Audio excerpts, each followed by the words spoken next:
How's it going, everybody? Thank you for joining Shop Talk Live. My name is Rick Ramirez, also known as Rick's 2 Cents, along with my fellow co-host Steve from Steve Makes Everything. Hi, oh. And a special guest tonight, Santa from Lasers Engraving. Hey, everybody. How are y'all this evening? Hope everybody's good. And Watson.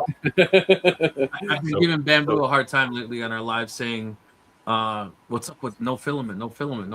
And I've never been able to get refills. I got a refill. So as we're performing with lives, I was telling Steve I was having a hard time putting it on. He says, just give it a little love. And I gave it a little. Yeah, he was on top of it just a minute ago. Yeah, sometimes you have to stand on them and twist a little bit. You saw me, right? So yeah, I saw you up there down like that. Yeah, so I think the skinny on Bamboo running out of filament is they're letting supply dwindle because they're setting up their own manufacturing lines. Oh. Have they ever said when they may actually start producing it and paying? I guess it's going to be soon, but like I thought that their filament was made by Sunlu, but I don't think it is anymore. I think it's made by Elegoo. Because I got a Bamboo has a really nice bright yellow filament called sunflower yellow or something, and it's great. People love it every time I print with it. And I bought I ran out, so I thought, well, it doesn't really matter as long as I don't mix them. So I'll just start the next run with this other yellow. But I bought this Elegoo filament, and it's exactly the same color. Like I changed filaments in the middle and couldn't tell the difference. Yeah. There can't be more than 2 or 3 companies that actually sell it anyway. Not in those kind of volumes, yeah. So. Like there's lots of small companies that'll do it. But I mean, Bamboo is going to use thousands of rolls a day, right? Like they're gonna. My local 3D place that I go to here, they just started selling their own brand. So I don't know who they're getting it from. But what was kind of interesting to me is they were looking at getting a recycling, one of the big recycling, industrial recycling machines. And they ultimately found out that the amount of time and energy that they have to put into it right now, it's really not worth it on a big scale because of the simple fact that they can't get enough in to run it continually. So yeah, and that's the thing, right? So I fired up this Creality R1 shredder the other day, well, a couple of weeks ago now, I guess, and it works really well, but it only handles small stuff, right? Like purge, small parts, that kind of thing. But it does a really good job on those. It won't do big stuff. And I talked to another company who they make industrial shredders, so you can throw basically a house in there and it'll grind it up into powder, right? But they're moving towards consumer products. So but their consumer product that would do most of the stuff that I would ever want to shred is still going to be like $3,000, and it's like, yeah, that's a lot. I don't do that much recycling, but I am doing a lot more now. So the one thing I said is that I've used Sunlu, Creality, Bamboo, Micro Center. I would never recommend Micro Center. I can tell just by the name you wouldn't recommend it. Yeah. Right. So because of our lives, someone reached out to me, and coincidentally, they're 18 minutes from my house, which is kind of wild. So it's called 1713 Designs. $6. Wow. There's a requirement you have to buy a certain amount, but $6 a roll. See, that's probably partially recycled too. So what I kind of don't think so. I think what he's doing is he brought me in his basement. Holy print farm. Yeah. This dude is doing printing on a high scale. So I think what he's doing is he's buying like a semi-load at a time to keep his cost super low. And he's just selling his overflow. Oh, well, yeah. So he's not manufacturing filament, right? No, but I don't think he's making money off it. I think he's buying it so cheap that his prints are probably free. Like when you do the math, filament on a spool, it's not going to be $6 if it's new pellets, if it's 100% new. Like the math is just not there, right? The spool is going to be $2. Well, I mean, you've got, like Steve, when you're working with that Creality, you're having to put some of the new back in there anyway. So that's a cost as well.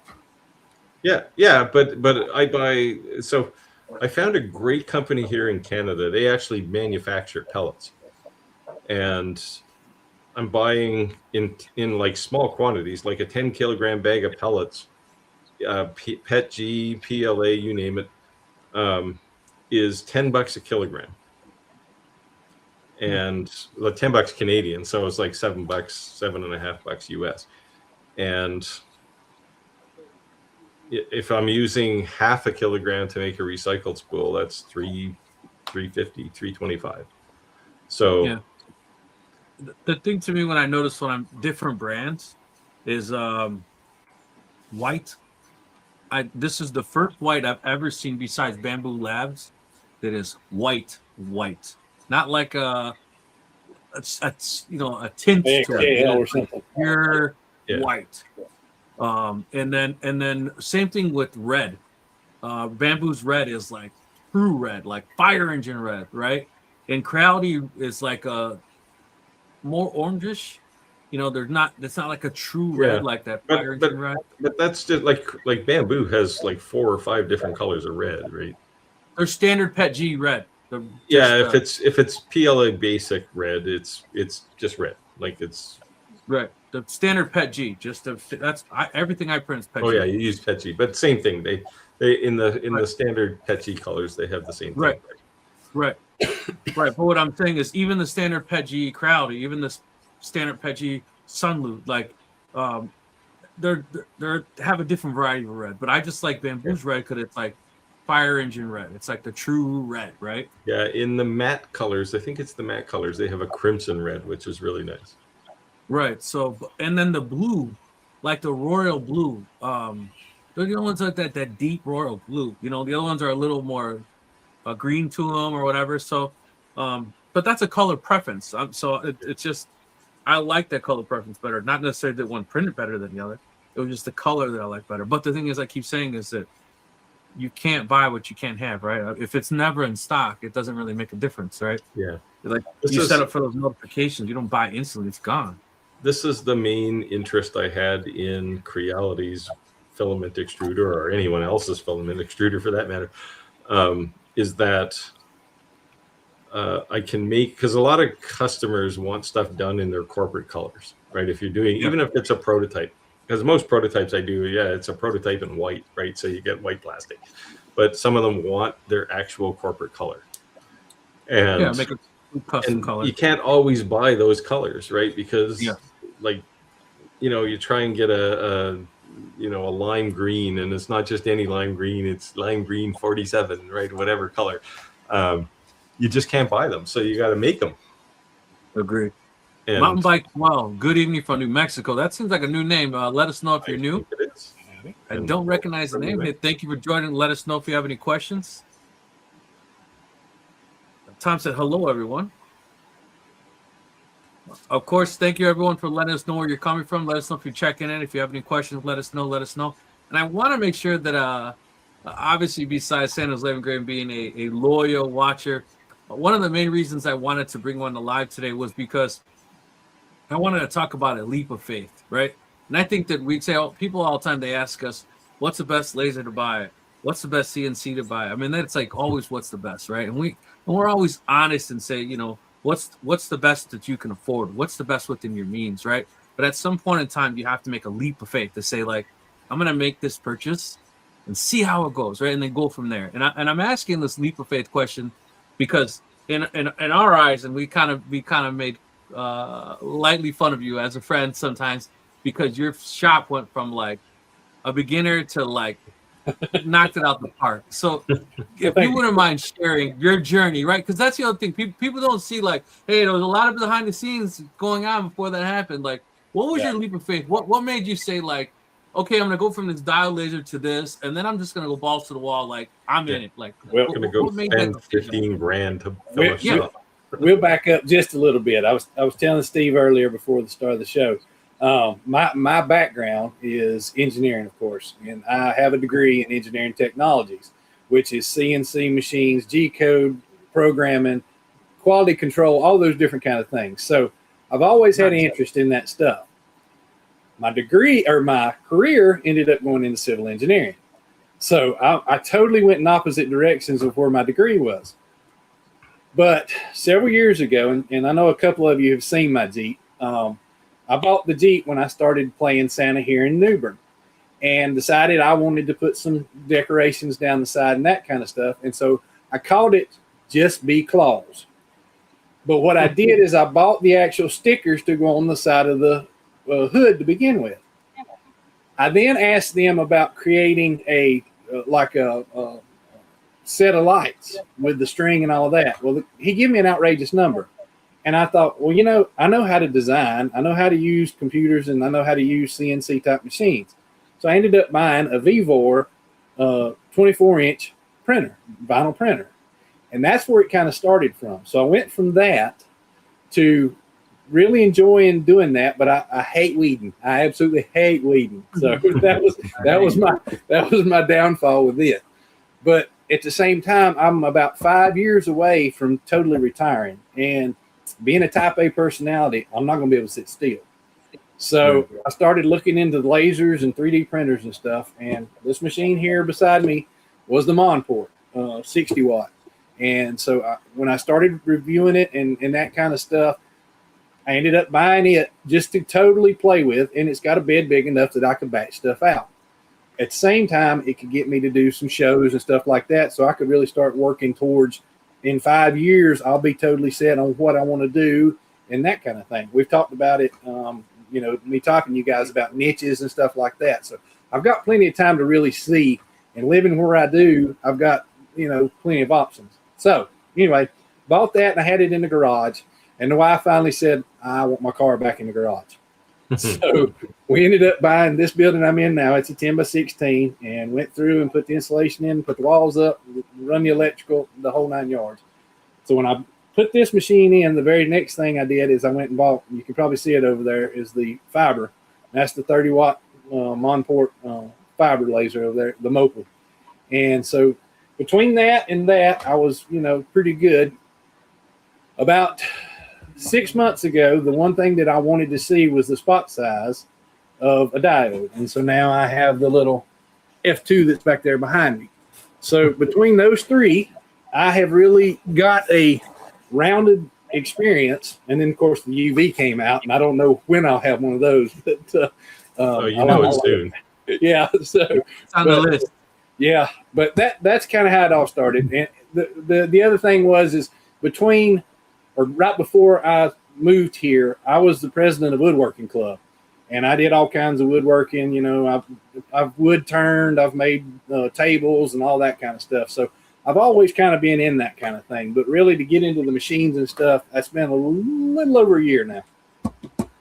So I got a question, because we tell people all the time, don't finance something with intentions the machine's going to be able to pay for itself, because the chances are that you are the roadblock, not the equipment, because you're learning it, right? So you're behind the eight ball to begin with. Right. So did you kind of pull out sock drawer money and just, say, I know I'm going to make this back, and you were committed to the cause? Is that kind of? Yeah, but basically what I did is I had enough money to get the first machine.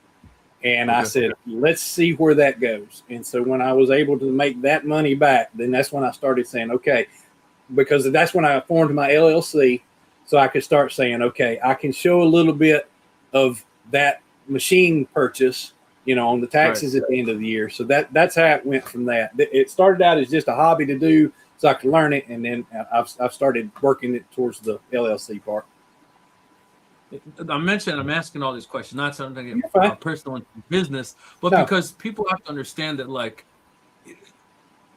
your shop just looks so well polished. It looks fake, right? I mean, it looks so good. We bring it up on the live. 100 degrees out here making it look fake. I'll tell you. When Steve would have these fancy green screens behind it, I mean, that's kind of how it looked. I could steal the background and make it look like it's my shop, but in reality, so not to be discouraged to others, like, you know, like you built upon that. You know, it's good to share that story, to say, hey, you know, like this was my mission. Well, This is where I'm at, and you know, I still have longer goals to go for. You got to remember, when I was doing woodworking, but the very first building was a little metal building. You know, hot. You're out there trying to turn on something on the lathe. And that's where it started at. I got lucky years ago when I bought my second house that it had a building that a guy had built on there that was a 16 by 60. So I had plenty of room to expand out and have my lathe and all of my other equipment. So when I moved here, I didn't have anything. We bought a brand new house. And when we bought the house, there's no buildings out here or anything. So I had to put all my stuff in a 10 by 20 storage building. And so when I started doing this stuff, I didn't have anywhere to put it other than the garage. So it was a slow progression. As long as you're not crazy about it, and like you're talking about, you know, you can't go in thinking I'm gonna spend $3,000, I'm gonna make it back tomorrow, because it just doesn't happen. Yeah, you know? that's and always don't have the friends challenge. that convince you to buy $800 bits, because you shouldn't buy $800 bits when you start off. No, and that, well, and you're talking about that, you know, woodworking. That's the other rabbit hole as well. You start out with it, you're not a woodworker until you have a table saw, right? And then everything builds off of that table saw after that point. Yeah. So, Yes. Yeah. Then you need a good drill press, a bandsaw, a planer, a drum sander. And before long, you need a bigger shop. Yeah, no kidding. No, but that's a great story, a great testimony to share. You know, and like I said, that should be encouraging to people to say, like, you know, you're you're not a multi-millionaire who just decided one day you wanted an instant shop. You worked years along the way. Yeah, you're doing what I did. You plan for retirement, and when it comes, you go, okay, I'm just not going to go to work today. I'll just go to my shop instead. Full time. The wife said you need something to do too, so because you get out of my hair. You're gonna drive me crazy. That's right, exactly. And I definitely enjoyed the videos of you doing the shop as well. I watched all those, doing the home insulation and the conduit and all that. Yeah. So and in all the pictures I've seen of Chris's shop, I've never seen anything that resembles dirt. Very tidy, very tidy. Whereas I swept my shop floor today, and I swept like half a garbage bag full of dirt off the floor. Sawdust, metal shavings, you name it. Yeah, so very cool. Tony said hello from Cleveland, Ohio, in the house. Tony. Jim says, oops, I almost missed you both. So Rick, I will point out that in your list of live streams you sent me, you had live stream 114 and live stream 115. The links are swapped. Oh, did I? I'm sorry. Yeah, so I posted it, and Tim Sands called me and he said, "No live stream tonight." I went, "What? What? Of course there is." You not see all that? And it said it's the live stream for May 13th. Yeah, see, that's just way too clean. Yeah, it is definitely very clean. Is that like a flat screen television you got there? For watching Yeah, well, it's my flat screen's right here now. So nice. It's over here on the other side behind there. So when I'm out here running anything, I can watch a little TV while I'm out here. So nice. Nice. I just flip on YouTube cool. and let it scream in my shop. Yeah, so sorry for the confusion here, guys. Yeah. So I'm a Best Buy authorized influencer now. Oh yeah. So I don't know. I was looking at some TVs. You guys got any good ideas? Something that I should grab from Best Buy? I have 370 bucks. So you want a Hisense L9Q ultra short throw projector? Projector? Yeah, one of these things. Like this, but it's the next one up from this. I've been thinking about making like a drive-in in my backyard. I always thought that'd be pretty cool. You could do that with an L9Q because the thing has got like 5,200 lumens or something. Like the thing is like the sun. Yeah, because I can go on Amazon with one of those blow-up ones, pretty cheap. I thought that'd be pretty cool. As a kid, I loved going to the drive-in, but they don't really have them anymore. Yeah, there's not very many drive-ins left. Yeah. David said, good evening from South Milwaukee. Hello, hello. Thank you for joining. So were you happy with the CO2 being your first official laser because it was versatile on what you can make? Or were you happy? The amount of materials that you could use for it is one of the main reasons, because as you know, you're limited on the fiber anyway. And the diode, I didn't know enough about it at that point as far as its ability to cut. And so that's why I ended up choosing. And that's why I went with the 60 watt, because I wanted to be able to, cut out shapes and stuff like that. So. There are things that are there. You can do them on other lasers, but they're actually nice to do on a diode laser. Especially the F2. If you've got like the conveyor option. Yeah, I do. Yeah, the one thing that I liked about that 60 watt, I have a 40 watt, is the footprint is so much bigger. But the problem with CO2 lasers is they're so big, right? So when you jump from a 60 watt to 100 something watt, the laser's 4 times the size. So you got to have the footprint space. But the 60 watt is a nice workable space without being as big as like 100 watt, so I think once you go 100 watt, you got to really be committed to the space, not necessarily to the, what you want to make with it. This one takes up basically 2/3 of this small wall over here. So, yeah. I actually tore my 90 watt laser down. I just needed more space. I have this rule in my shop now: when new stuff comes in, old stuff goes out. Otherwise, I just won't have anywhere to stand. So yeah, I had to retire it. I mean, I built it myself, and I mean, I did some videos on it, but it paid for itself 5 times over, so I wasn't too upset. But now it was a 90 watt, and I don't have anything that big anymore, so it's a bit of a disappointment. But I will soon. So on my CNC, the biggest thing I've been making is I bought sheets like full 4x8 sheets cut in half, because it was way cheaper to ship. I could actually get I think it was like $13 or $16 FedEx, like a standard price, because the size it fall on it's so skinny.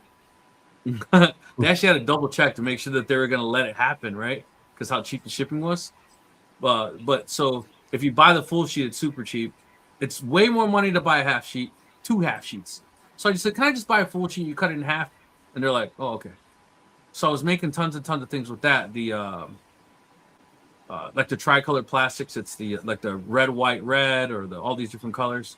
So we were talking about the 3D printer, and said, well, how much longer this would take to make this on a 3D printer? But then Steve's comment was, well, you're making something from nothing versus you making something not from scratch, right? Yeah, you're making less of something that was there before, right?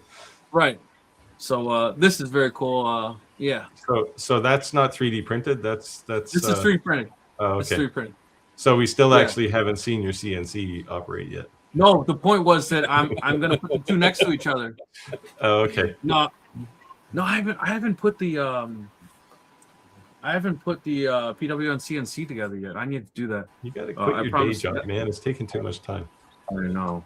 No, I was gonna dump a bunch of Onefinity equipment, but because PW and CNC sponsored me with the CNC, I didn't do it first. See, I will say, if PW CNC is listening, I would test your CNC and I would use it. Just saying. Going back to the how did we get into all this? I have a 3D printer as well, the AD5X, and that was good for the fact of learning the 3D again. I used to do Fusion back in the day, so that's the next part of this journey. Yeah, it's not a bad little printer for the money either. No. And I know you had a couple of problems there, but I assume you got them all resolved. Yeah. So far, Radu, I did see your email about the sticker. Don't worry. This weekend I'll be getting to stickers. Sorry, I've just been crazy. So anyone who sent me an email on the stickers this weekend, I'm actually going to do the stickers. I caught up in all my orders, and I had a ton of orders I had to get out. Mother's Day and stuff like that. So stickers this weekend. So if you send me an email, expect a reply. Sorry, I didn't mean to cut you off. Kevin, new name. I don't recognize the name. Let us know where you're joining us from. If this is your first time joining, thank you for joining us. Hey, hey, hey. Welcome aboard. I think another new name, Gordon Gregory. Hello from Nebraska. Thank you for joining, Gordon. Let us know if you have any questions. All right. Anyone want to take this? Tim says, have you ever... Oh, Tom, sorry. Tom says, have you ever tried Coex 3D filament? No. Never heard of it. There's lots. Is that the one from Temu? Sorry, Chris. Temu? Is that the one that's from Temu? Codex? There's lots of these little 3D printer or filament making companies. So I mean, sometimes they buy from bigger companies, and sometimes they make their own. But yeah, it's hard to tell if it's something rebranded, right? I gotta say, now that I'm kind of into filament making, it's kind of my thing now. Like I actually I need a spool of white. Oh, I'll start a spool and go for a coffee, and I'll come back in 45 minutes or an hour, and it's done. No muss, no fuss, right? It's great. And no Santa. Yeah. Red Dewey said, no Santa. Oh, wait, he's there. Yeah.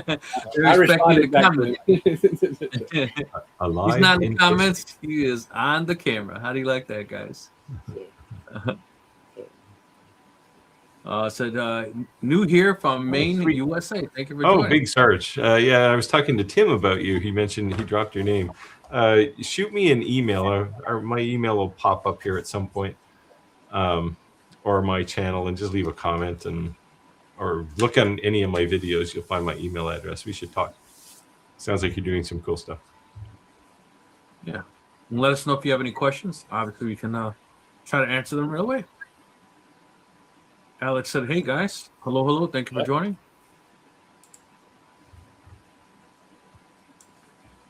Kevin said, hey, everyone. Ashley, Kentucky this week. Ashland, Kentucky. The traveling man. What is it? He's in the medical industry. Medical instruments, yeah. Yeah, we had the conversation last week. Yep. We confused everybody with our heart thing. talking all nerdy on our channel. Hey, look at this. British Columbia is calling me. Hey, Kevin. British Columbia is calling you? Yeah. It's probably spam. No, it's a marketing company. I don't know if you guys had this lately, but I've had a slew of marketing companies call me to try to get me to grow my channel, right? Oh, and that's nonstop. Yeah. Half of those are fake. Just recently, it's been like insane. Like I had this one company call me and tell me minimum $7,000 a month, blah blah blah blah blah. Yeah. I'm like, $7,000 a month. What's my return on investment? 40. That's a lot of vanity to spend money on, right? We need you to work 80-hour weeks for a couple of weeks. Yeah. Yeah. Really keep calling. So it's kind of crazy, but yeah, Chris, as you get your channel up and running, you'll see lots and lots of people trying to, quote unquote, help you. Oh yeah, I'm sure. So at some point, yeah, go ahead. So as a professional Santa, what kind of small things made by laser do you like? Looking to make things for my dad. Well, if he's a professional Santa like I am, one of the simplest things you can make is make a small coin. I've got them that I carry around that say on one side I was caught being good by Santa, and then on the back side it says believe. And the thing about those is I can carry them around, especially this time of the year when they quote unquote notice me. What I'll end up doing is a kid is one thing. Usually they'll look away and look back, look away, look back, and then I can give them a coin. But it's the adults that are the most fun. The adults are the ones that you go up to and I can hand them that coin. And for about a minute, I can make them be a child again. I'll give you a perfect example. A couple weeks ago, I was telling Steve before the start, that we moved my mom down here about 3 weeks ago. So we've been doing all that transition, and we were in Walmart, and the lady I had on a Coca-Cola shirt with the Santa Claus on it. Well, New Bern is the home birthplace of Pepsi Cola. So she turned and looked at me and she said, I'm not even going to say anything. And I thought that's what she was trying to talk about. So I went back and forth with her, and I was like, come on, you can tell me. And so she finally was like, you know what month it is? So I started out with a simple, well, we all keep Christmas in our hearts, do we not? For the next 2 minutes, Santa was there with her. When I got done, I did this and pointed at her and turned around and started out. And she turned in an innocent 5-6-year-old voice. She went, I'm always good. I'm always good. So that's the moment. If you can make things like that he can use either to give to kids or something like that, it's usually perfect. You know what's crazy about that is that 5 minutes that you spend with that person, that you never know what someone's going through. Oh no. And what troubles they have on their soul, or what weight they're carrying on their chest. The look someone gives you, the smirk someone's give you, and you could have easily responded back with negativity. Instead, you turned it around with something cheerful, right? And that person walked away different. Even if it was only for a moment of time, like they walked away different. That's amazing. That's all. Even for me, okay? If I'm in here in the shop, I'm Chris, okay? And I get mad and, all that kind of stuff. But when I go out, if I'm like I am right now in my family, and the only difference is I've not got this in this color stripped out yet. That's usually what happens about July. I'll start stripping the color out so it's all white. But when I go out, I have to remember in the back of my mind that somebody's going to see me as Santa while I'm out here. And so I have to act a little bit differently. Now, it's not that difficult, but at the same time, people are looking at you. And my wife falls in with it just as well. She's Mrs. Claus, so that works out great. But you have to treat yourself a little different when you're outside versus when you're in the house. That's cool. Wow, very cool. Responsibility. I like that coin idea. Yeah. I like that coin idea. Yeah, it's a good idea. So I think that anyone who has a fiber laser that's interested in making some free coins to donate to your cause should send them to you. I'd be interested. Yeah, that'd be cool. Well, I did them out of wood only because I wanted it to look like it came from the elf wood workshop. Okay. So, but at the same time, I know that there are ones that actually get them that are either through a metal or even printed on. Yeah. I'd be down for that cause to come up with some cool idea and send them to. Yeah. We'll definitely put them to use. Steve and I always challenge each other on challenge coins. There you go, Steve. We can do Christmas in July. Challenge coins. I don't make many challenge coins anymore. But Steve is the patina, I'm the polish. I don't like things that shine back at me. I don't like to see my face in a coin. You ever seen a Mexican truck? Everything's chrome. Yeah, you ever seen a Mexican Harley? Everything's chrome. So I did make a couple of coins for this French movie company for some prop, and I aged them, so they looked pretty nice, and then they loved them, but they had that nice, like, their 100-year-old kind of coin feel to them, right? Not this thing just came off the press. Yeah. Reduce, I just sold my home pigeon on eBay for the 15th time. Radu, I'm waiting for the book to come out so I can just have it in the house all the time so I can read them all. Yeah. Kevin said the 15th time. I was thinking the same exact thing. It's a homing pigeon. He always comes back. They have to keep selling. Oh, I get it. I get it now. There's the dad joke. I get it now. I didn't get it at first. That's funny. That's good. Slow reaction from me. Tim said, hey, welcome. Saying hi to Big Sarge, who's also new tonight. Yeah. Kevin said we break ground next week for our home reno. A 20 by 22 shop out of it. That's nice. That's a decent size. That's a good benefit for doing a home renovation. The home renovation will be hell, but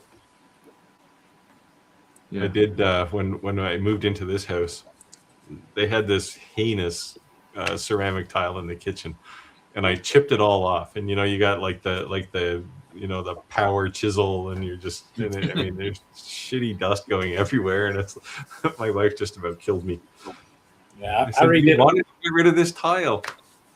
I redid our bathroom before we moved, and I swear I'm never doing tile again. That's or sheetrock. Those are my two arch nemesis now. I don't mind putting tile down or doing sheetrock. Sheetrock's not too bad, but I don't like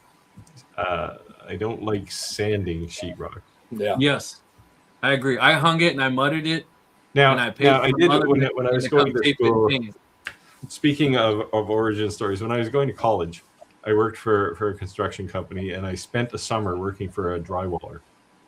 And he asked me, "Hey, do you know how to drywall?" Yeah. Slap it on, and no, do this. And I mean, this guy was putting drywall on, or like filling cracks and stuff, and he would sand it like, done.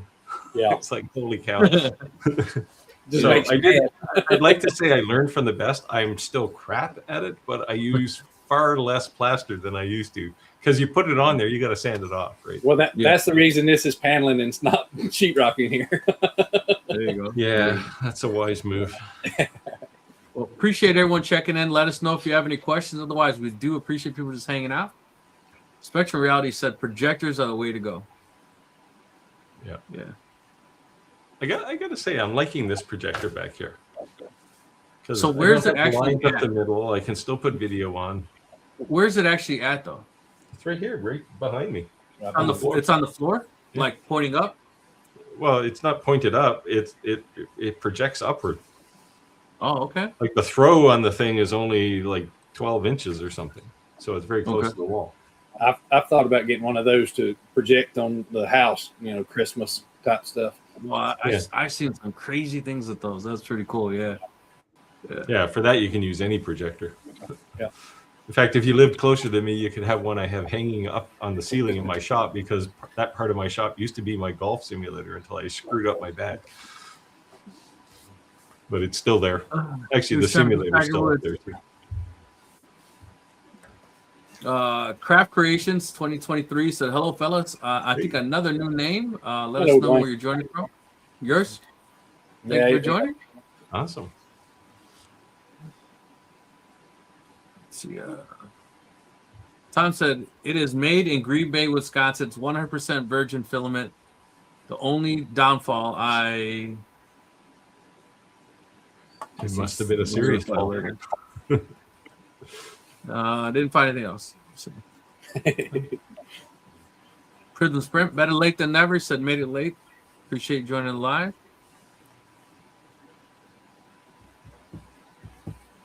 So do you do the whole Christmas in July thing? I can, yeah. It basically what I do, and I just literally sent out on my Santa side, I literally just sent out a quick thing from my Facebook page, because you can do summer Santa, you can do Christmas in July. Last year I did some beach photos for Christmas time. We put up some Christmas trees down at the beach and water and all, and so took some pictures that way. So you could pretty much, and when I retire, I'll get more into it on that side. But you could literally use Santa all year long. So I mean, for example, this shirt I have on right now, it's one of my summer Santa shirts. So I have shirts for both, times of the year. What about the pay to have your kids call you, FaceTime type thing? Oh yeah. I've done that. I've also done the one I haven't been able to do yet. They call it a runaway Santa. So basically, what you do is you get your kids up early, and I would be outside somewhere. You turn the light on to your back porch, front porch, or whatever, and I turn and I trot off, and they have caught Santa as he left their house. So that's one of the ones I haven't done. But the thing is I've graduated from the International University of Santa Claus. There is all kinds of classes, and you learn all these different things that you can do. But you can do commercials. You can do just a ton of things that you could potentially do. It just depends on how much you're willing to invest in your time. I don't know. Running around in somebody's backyard in the dark in the morning seems like a good way to get arrested. So I'm sure there's some professional etiquette classes in there, right, to do with Santa. Yeah. And you also learn, you were talking about, tough situations. Living down here where I live at, the Cherry Point Marine Corps base is within 15 minutes from my house. So you have a lot of kids that are moving in and out. And this last Christmas at the Santa house, I had one little girl who came and asked, or when I asked her what she wanted for Christmas, she said, I don't want to move to Guam. And so I had to switch from being Santa Claus. Well, not switch, but I had to switch from what do you want to, well, look, Santa loves you. And regardless of where you go, Santa always knows where you are and he'll always be there for you. So that little 2 seconds, and it probably didn't help her a whole lot, but just to be able to get that moment where she would then turn around and tell me, those are the things that are really fun for us as Santas, to be able to take and make a few moments. That's cool. That's cool. So the big part, like we always say, we talk about niches, and that it's okay to copy a niche, right? Because you see somebody else successful, but to actually get a niche that's something you're into, right? Yeah. It's just a whole nother level. Like, Steve being the Silver Fox, if he was to come out with other stuff geared towards that, Yeah. No, but I'm just saying, if you're passionate, like obviously I make memorial stuff because that's my original niche, but in my trades, I'm a lineman. So if I'm making, stuff for a hard hat, just you're going to have more passion for it. People are going to be probably more willing to buy from you. And then I think that's a great way to sell something, because you're in it more. Yeah. Well, that you got to understand too, that to truly be a good Santa, you have to be Santa while you're out there. And so when I go out on these shows and stuff, I have my little coins with me, and of course get recognized or whatever. I've got my little sign that even says Santa's laser engraving right there on it. So that's able to draw the kids in. And so that I'm able to play both roles at the same time. That's cool. Yeah. But what do you do when you run into another Santa and it's like, is it I had well, most of the time, this time of year, it's not too bad. If it's during the season and you're both in a suit, that's when it becomes a little more hairy. But people crowding around going, hit him. Well, no, if Steve, you came up in your Santa suit and I saw you, then I would say, well, look, there's one of Santa's helpers. Santa can't be everywhere at once. So sometimes Santa has to have a helper go out and get some of the information about what you guys want. And that's how you would do that. That was a flex. Like, I'm the real Santa. Yeah, he's the fake. I'm real. That's right. Nice one. Kevin said, hey, Crafted. There you go. People say hello to us earlier. Good day from Perth down under. Hello, Chris. There you go. You were quiet up to this point. I saw a thing on the news on Facebook that said like in 18 something somebody brought like 4 or 6 rabbits to Australia. They weren't like originally from there. Now there's like millions and millions of rabbits there. Yeah, that was a British Empire thing. Yeah, that's crazy. It's the same reason. It's the same reason in North America why we have starlings and dandelions. Well, dandelions might have been the Germans. They like to eat dandelions. Alex said, yep, I do that. A sketch on his face with always believe above the year, and on the back reads, I met Santa. Probably I make 100 or so a month for him. Oh, that's cool. Yeah. Nice. So it's cool.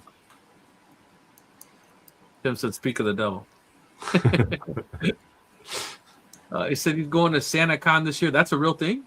Yes, it is. And no, I won't be going this year. There's, like I said, if you look, there's tons and tons. They have them in, there's one in Gatlinburg every year, the Santa reunion and all these different things. But then there's what they call the Charles W. Howard School. And that is the original school that started teaching Santa Clauses. And so hopefully next year, that's where I'm headed. I'm headed to that. That's a week-long thing. So. But you should start a GoFundMe thing. That'd be awesome. Yes, right, sir. Well, I'm not against it. I'll just be honest. I'm not against it if somebody wanted to send $1 or $2. Yeah, that'd be cool. That'd be cool. Yeah, but yeah, there's all kinds of, and I've got one coming up in a couple of weeks that's going to be in Raleigh, and it's just a local group. And I also I've kind of head up the local ones around here. We get together once every couple of months, and we sit down and talk about either a situation that we had and how we resolved it. That way we all kind of learn from each other. Chris said, good day. Nope, I have a 4x2 dealing with insects. Yeah. I tell you what, I have bug zappers in my backyard. Oh, those things are the best thing I've ever invested in. They work so well. My neighbors said they felt the difference. Like, yeah. Although the new bug Of zappers, course, there's a whole species of insects that are now extinct, but yeah. Although as a kid, I always enjoyed that. Right. These things the that just snap. change color. They don't make the noise. I'm like, come on, man, that's half the fun. Yeah, I got to say, where I don't know, I threw a dart at the right place on the map when I decided to move here because we don't have mosquitoes here. Like I've seen like two. I'll see maybe two a summer. Even If at I don't night, have like bug as the zappers, sun sets, they usually come out, but not I don't here. have those bugs that you get eaten alive. I mean, like insane. Like I'm one of the lucky ones that doesn't get bit, but my wife can't go out with something on her all the time. yeah.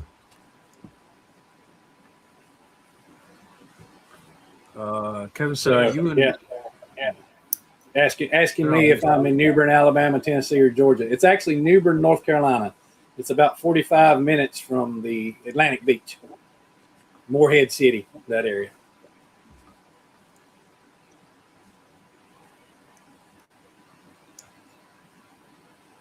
What do you want to take this? Tom says Coex 3D is made in Green Bay, Wisconsin. It's 100% virgin material that they make right there on site. Cool.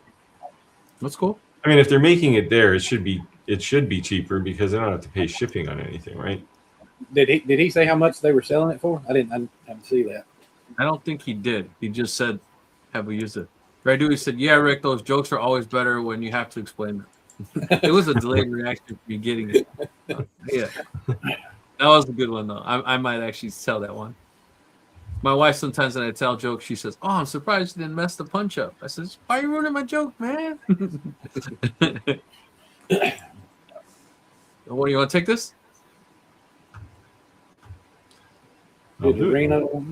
After stripping some walling, I found an autograph of a local football legend he did for putting up the walling. That's pretty cool.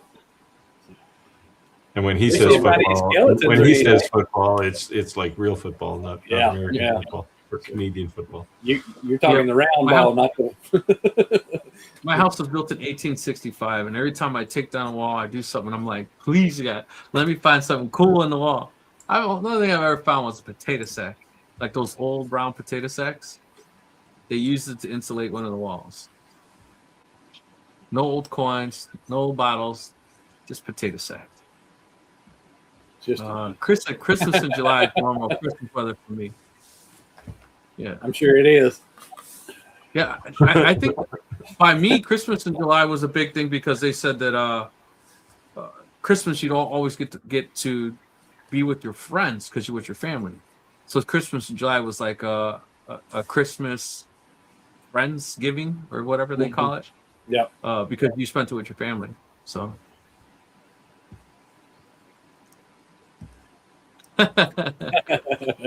Yeah, homage to Roger today. So. Yeah, it's a very similar shirt. Listen, I used to tell the kids that they were moving is to stop. I'm sorry. I used to tell the kids that where they are moving is to stop. I make before we are. So their presents are first. I read that some kind of messed up way, but basically the kids are gonna still get their gifts. Yeah, I would imagine for military kids, man, that's rough. So Big Start says he's new at marketing of 3D printed products. Uses Fusion 360, not bad. I design and print my own packing to conform to standard shipping boxes. I'm wondering how you all feel about an unboxing experience. An unboxing of boxes? So the other day I was talking about Skylar. I ordered this cross from Skylar. And if you don't know who Skylar is, you guys got to check her out. She's one of the admins on our Facebook group, and she's on our live all the time. But she is an artist. Yeah, to say the least. And when I received a cross from her that I had made for my best friend's husband who passed, as being her friend, I just expected her to just throw it in a box because you don't have to do anything special for me, right? I'm just a friend, save the money. But the tissue paper, the sticker, the card, the handwritten thing, like presentation, like that presentation, like as you're opening it and knowing that it's a memorial gift was that much more. It was like a wow. So I'm bad at that. Like I throw in the bubble wrap and send it off. You know what I mean? So that to me was like, I need to be more like this. See, now you're gonna spoil Tim, because I sent him a box today and it's just a bunch of stuff thrown into a box.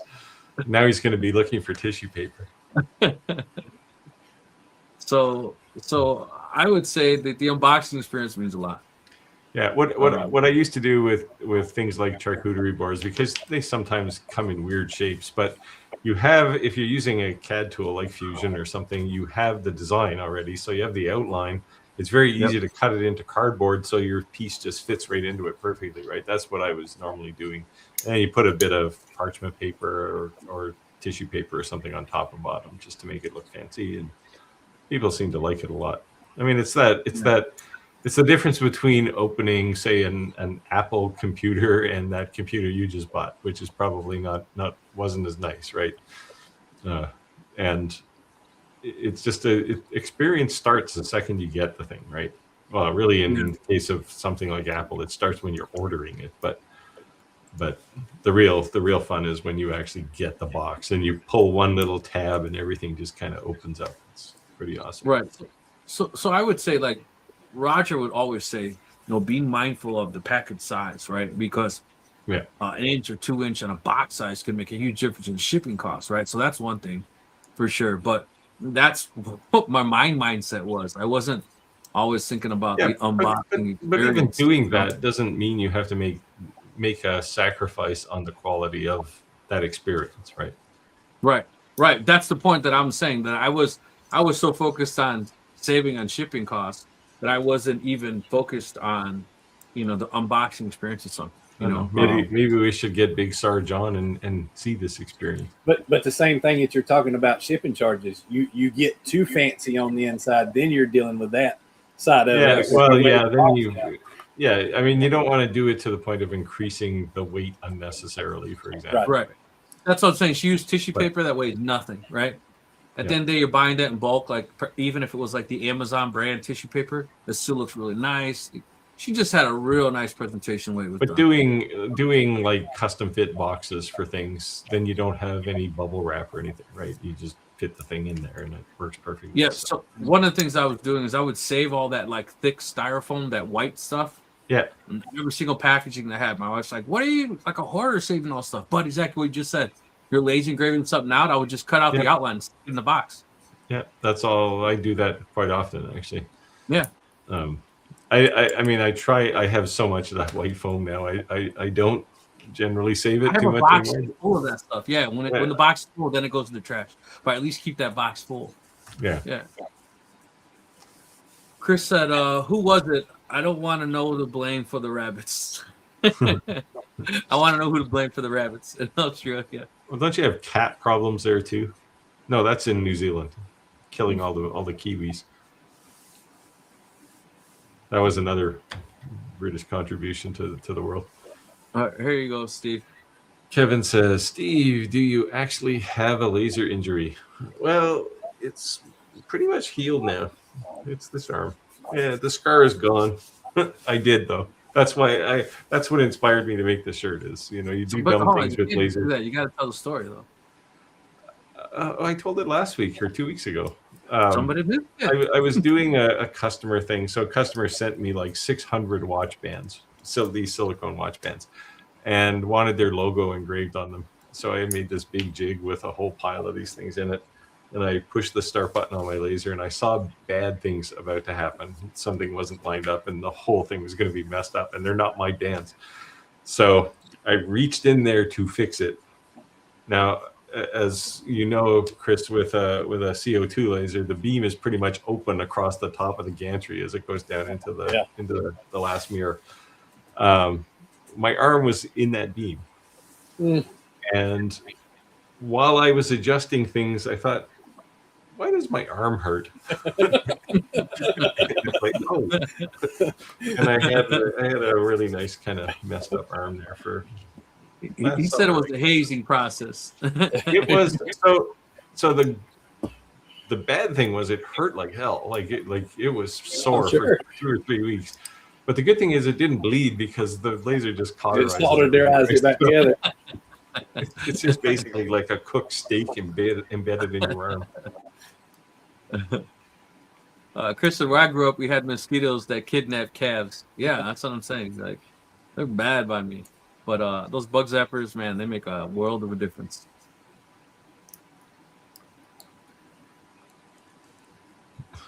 Kevin says, home is Chattanooga for me. Next time I'm your way, we need to shake hands. I'm not sure who's in. He must be talking to me because he was the one asked. I think he was the one to ask about Newbern. Oh, yes. Crafted Creation said, have any of y'all ran PCTG? This is an interesting filament. So I what haven't is been it? able to get my hands on any because there's only a couple of companies that actually make this, and it's a nice filament. Like I gotta get some to try. Yeah, I heard it, but I haven't seen what it actually is or what it's actually called. What the I'm about to Google it. acronym for? Well, the P is most likely poly, but Got you. I got that part. yeah, there's a couple of companies. So Joel over at 3D Printing Nerd just interviewed a guy at, I think, Murph or something, who's making this stuff, his company. But there's a couple of other companies that have it, but it's not very popular yet. It's high performance Kali polyester filament, considered a superior, tougher alternate to PETG. Yeah, I think it's a little more UV durable than PETG. Like it's just the next step, right? But I don't know if it's particularly cheap yet. But you said it had polyester in it. Was that right, Rick? It says it's a highly performed Kali polyester. Yeah, Kaliester. I guess the big difference that you'd want to use this is it's going to have the same results as PETG in a non-enclosed laser on 3D printer. Yeah, it's got some other benefits too, but no, they're saying it's easier to print. Now PETG is pretty easy to print, but it's easier to print and it's stronger apparently than PETG too. It's not quite as like PETG is kind of soft in a way, right? This stuff is more durable. Yeah, it says PETG has to have better results. You want it to be enclosed, and you want certain temperature parameters. And with that, it's a lot more easy to have better higher achieving consistency, less moisture absorption without an enclosed environment. Yeah. So probably if you had an enclosed environment, all the other things would be even better. But the point is, this is one that I'm sure by this time next year it'll be a lot more popular. Yeah. Yeah, I've never heard of it. It's really just getting kicked off now, right? The plastic shape type has been around for a while, but somebody just decided it would make good filament, and looks like Creality makes it. Yeah. That's the only big name brand that I see that's selling it. Yeah, I'm sure by this time next year everybody will be selling it. Yeah, I just hit Google and hit shopping, so it shows up like the most common 10 people selling it. Yeah. The only big name I recognized was Crowdy. Otherwise, every other company I've ever heard of that was selling. You want to take this, Steve? You took the last one. Chris says what? Chris says for some items I make the box out of scrap to protect in shipping. Yes, time is covered in shipping costs, but people expect undamaged goods. Yeah, so he's putting his fancy box inside another box, I guess. So the other day I made. Oh, it's a wooden box. He's making probably out of scrap wood, yeah, like a crate. the other day I sent a bunch of challenge coins to some linemen, and I didn't want to because they're in that plastic hard cover, and I was like, man, what am I gonna protect these in? So my wife had just went to Sam's and bought a big giant box of yogurt. So I cut the yogurt box and just basically put it on both sides and taped it in between it and threw an envelope. And I got a message back on Facebook that says, "Oh, I love that yogurt from Sam's too." I didn't know where you were going with that when you said she bought yogurt and you were talking about packing something up. I didn't know where that is. Pack them in yogurt. But I didn't hide that it was a yogurt box originally. You know, I just used it as garbage scrap. You know, but Throw the coins in, suspended in yogurt. No, it's just the box that they came in. She bought the whole box.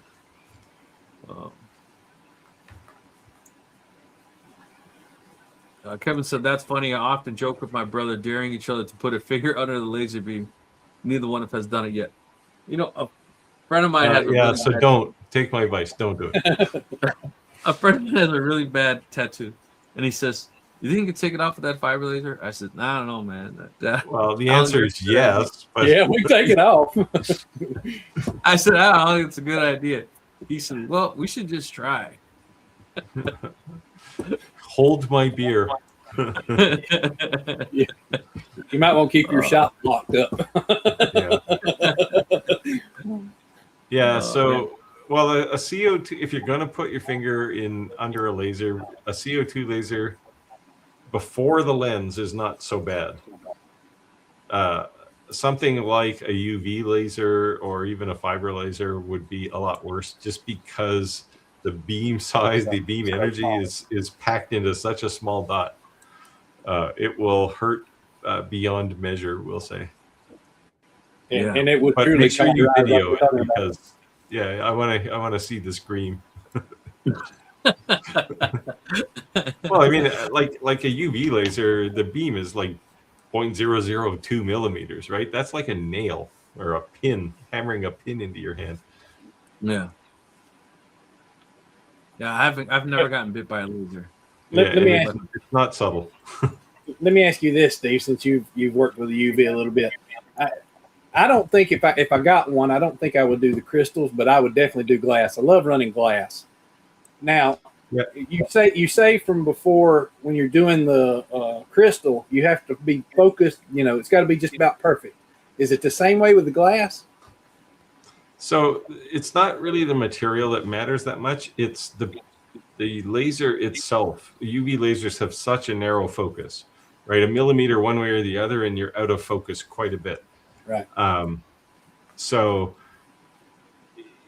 if your laser doesn't have autofocus, you have to spend a little time to make sure that it's focused properly. So how hard is it to do an autofocus on UV lasers and see right through it on glass? So if you have autofocus and you're doing glass, you can just put a piece of paper or something on top of the glass. Okay. And focus on the paper. You'll be out by the thickness of a sheet of paper at the worst, right? Okay. But most autofocus systems aren't that accurate anyway. At least not to notice a piece of paper. The UV one you have, do they have autofocus? The X20 F2 Ultra UV has autofocus. The Omni X doesn't. Oh, it does actually. Sorry, but you have to use their software. With like an F2 Ultra UV, it actually has a red dot and the beam itself, and you just line them up. You can up and down manually. Like old school lasers. Yeah, that's cool. So I don't mind that. Most of them are fairly easy. Now the con marker, the challenge there is, I think in the Omni X, if I remember, they don't have a red dot. They only have the beam, and you frame with the beam too, which is brutal because the thing is invisible, right? So, so there you need a piece of paper. They give you. That's where Clark was having a hard time, right? He was actually using using the white paper because he couldn't get it focused. Yeah, I on use that I main- use I use the white paper all the time. Like just a Yeah. sheet of printer paper fluoresces very well, right, with UV light. So, uh, but Commarker put in when I did the original Omni One, I had a prototype, and I said like, man, this thing's hard to focus. And so that was their solution, was to put this green paddle in with UV lasers. Um, I hate that paddle, honestly. It's not a good solution. But just a standard, a standard sheet of printer typewriter paper, if you can still call typewriters. That stuff works really well for finding focus. Now, what you lose is the ability to see where you are on the material relative to the framing, but you can kind of slide the paper over and go, okay, up and down is not bad, and then slide it down. Okay, left and right's pretty good. But you do get a much better experience. Like people, on a kind of a side note, people are always saying, Xtool is too expensive.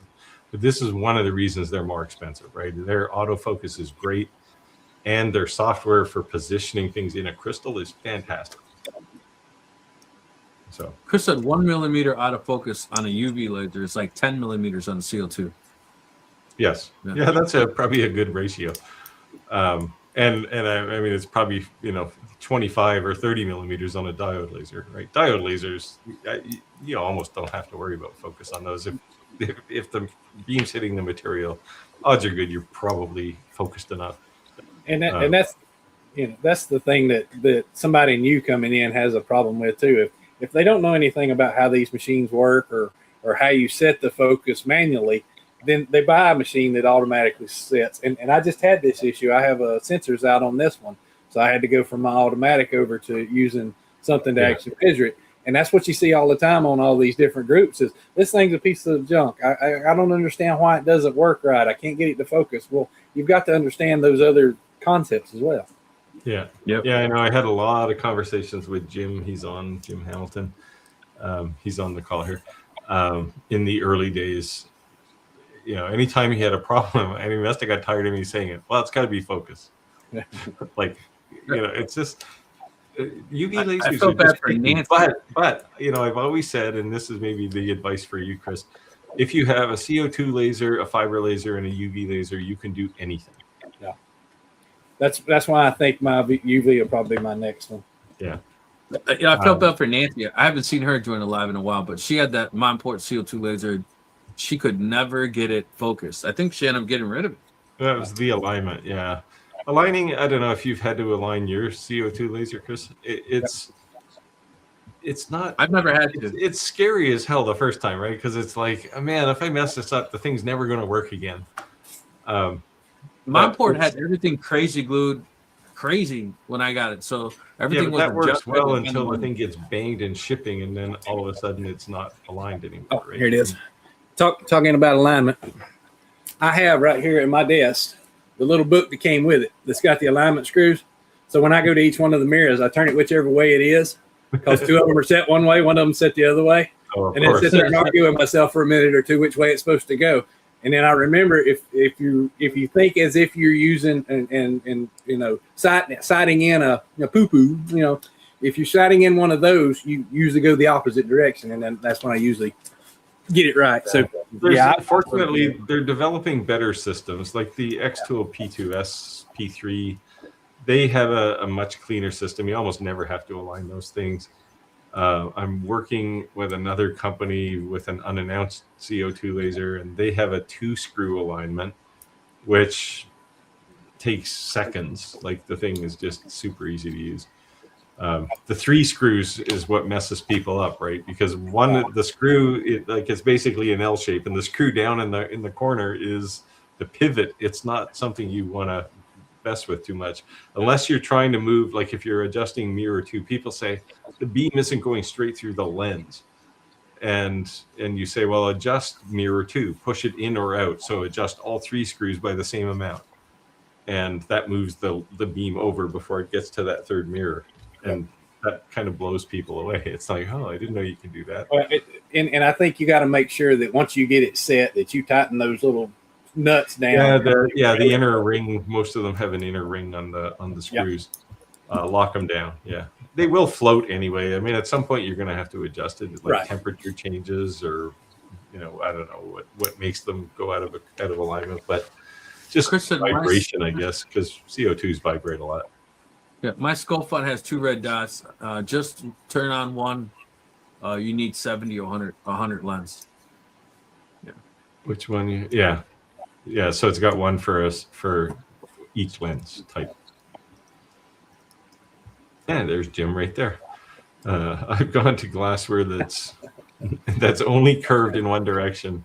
Double curved are a nightmare. Yeah. So he was having one of the things he was having this problem with was if you get a glass like a water glass where it's kind of curved on the sides, and it's certainly round, so it's curved in 2 directions. Yeah. You can't engrave very big because if you go up or down on the glass or side to side, the thing's out of focus. So it's hard. Having said that, Jim, I do have a laser coming that you'd be interested in. Yeah, you've done it. Yeah, that's what I have right now. So I basically what I'll do is I'll set it level and do half, and then do the other half when I level it. But then you got a serious alignment concern, right? Right. Yeah. So I have somebody I've worked with before has a CO2 RF laser coming, Galvo. That'll be a sweet machine. So I don't know when I'm going to get that, but it's coming at some point.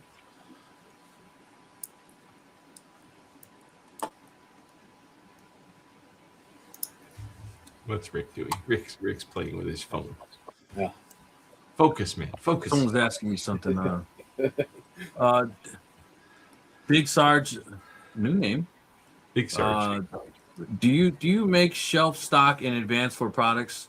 Do you limit on-site sales to stock on hand, or do you treat each order as standalone? Seems like there's a balance to discover. This is a good question, actually. I don't know. I don't do a lot of volume, so I don't generally stock anything. But Chris, you do lots of volume stuff. Yeah. Well, I have to because I'm going to shows all the time, so I make a lot. And right now, my garage is my storage area for that kind of thing. So yes, I do make quite a bit and then put it up. But what I have done in the last year so far is I have a Christmas section, and then I'll have a Easter section, and then like July 4th coming up, I'll have a July 4th. So whatever I end up not using that year is already done. So this coming year, I won't have to make as much.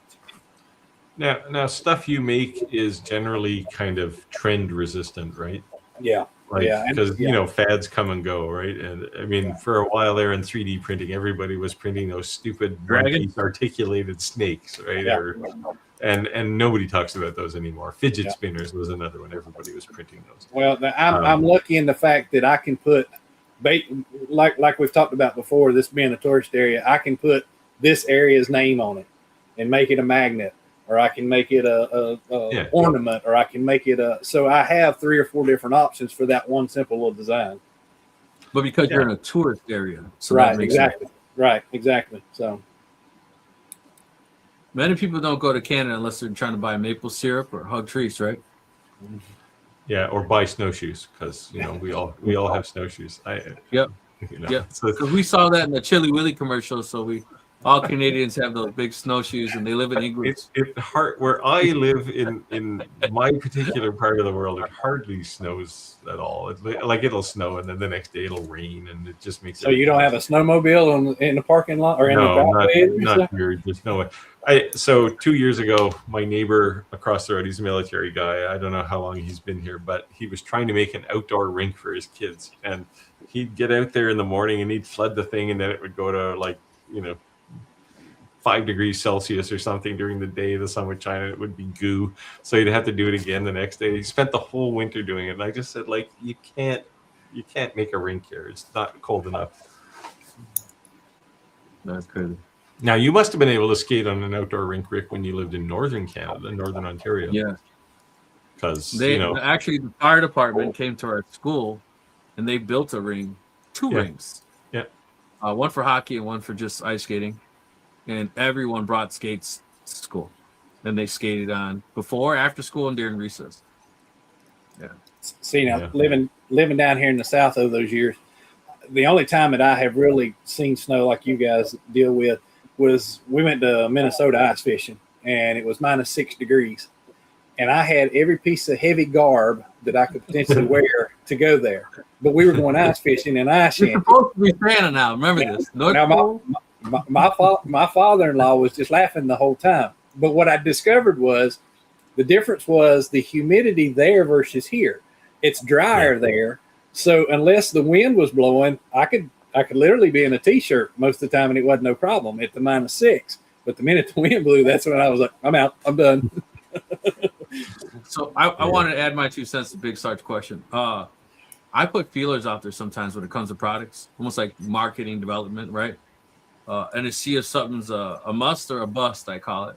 And if I see something consistently selling, so that as soon as the order comes in, I can sell it, I'll start keeping, a minimum of X amount to that, like for instance, challenge coins. Challenge coins are a big process for me. So, I'll do 50 to 75 runs, but then they're generally gone within days, right? But I know I want a 50 or 70 foot run. But then as I sell a lot of signs, I may keep 3, 4, 5 of those, but there are certain signs that I sell 5 every week consistently. So just, I know a lot of people when they go to trade shows, they have to like gear up for these big things, and that's scary because you can make a ton of stuff that don't sell. Excuse me. So if you're going to a trade show, I think that's a different environment because you're kind of like guessing.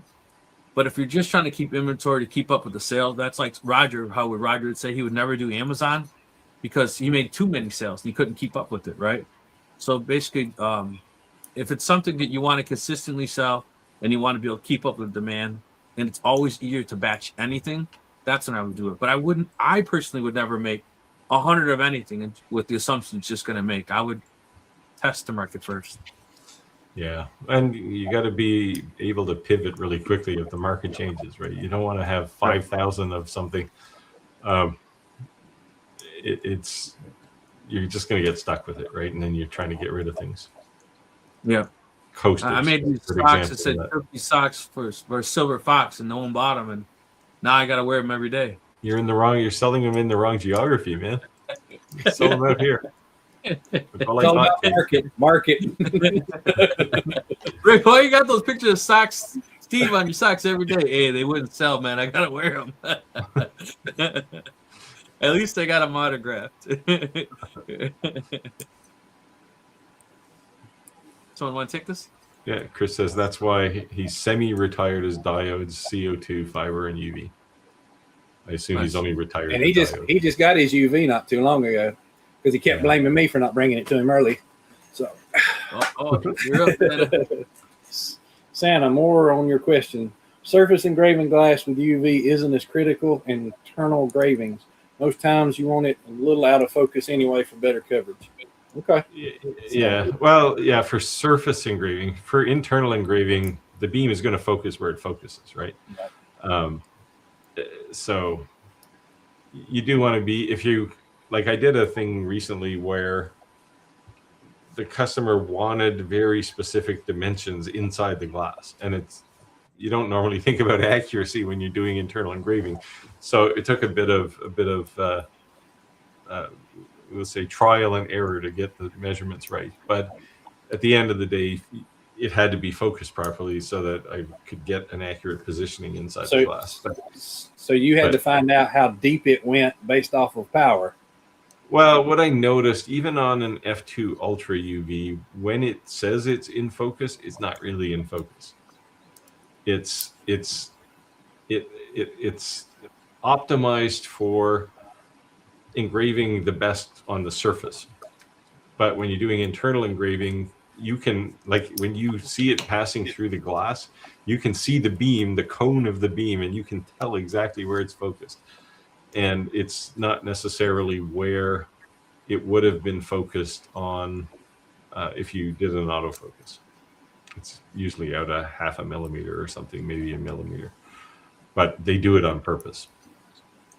So it's a little bit different. But in Xtools software, I think they compensate for that because you set up the dimensions of your crystal that you're engraving, and it actually always focuses on the bottom of the crystal, but it knows how big the crystal is, and then it moves it up and starts at the top.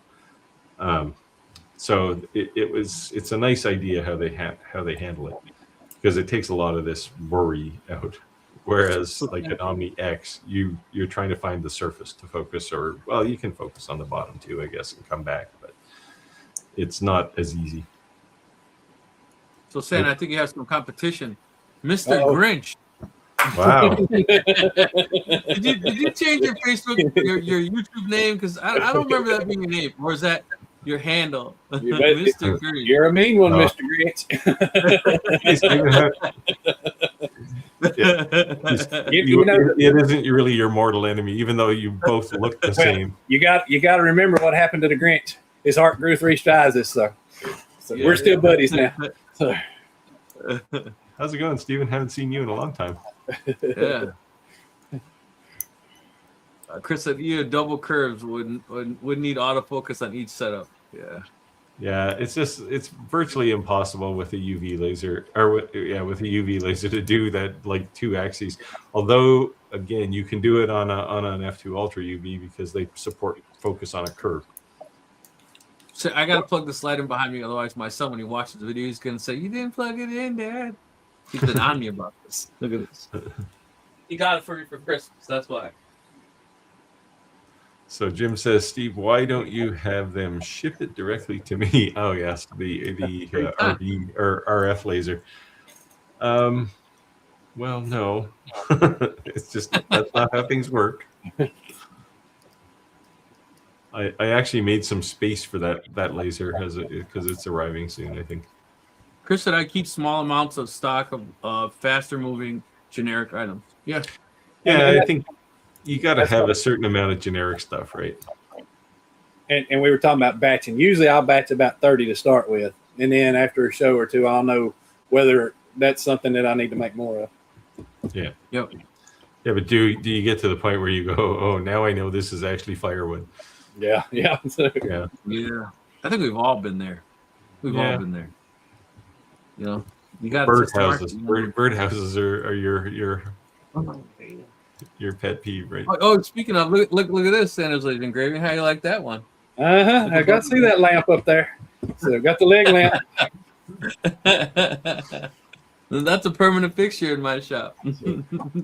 One of the many movies I love. Love it. So. It's a classic. My sister bought me that for Christmas. That's every time somebody comes down here. Did you put it in the front room window? Though, the question. Yeah, you got to put it. That'd be awesome. You got to put it on top of the TV. And it actually lights up. Like I don't have it on right now, but it lights up like the real one. It's kind of funny. Yeah. Chris says, Steve, but there's a lot of Southerners surprised you actually can get beach weather. Well, no, it actually gets fairly warm here. It's warm in the wintertime too, relative to the rest of the country. But yeah, I was being sarcastic when I said Australians live in igloos and they wear snowshoes. I have personally never seen an igloo. there is a so we have a thing here called the National Film Board, and they make a lot of these kind of community sort of, like when I was a kid, they were actually films, and they were the kind they showed in classrooms. You know, teacher would get out the projector and show the film, and there was one called How to Make an Igloo, and it's like nice. It was quite fascinating, but I've never seen snow that I could make an igloo out of. Well, when I lived in Canada, they made igloos, but I lived way up north. Yeah, you lived in like just shy of the North Pole there. Like it's just pretty. So you were close to me at Christmas time, what you were, right? There you go. Yeah.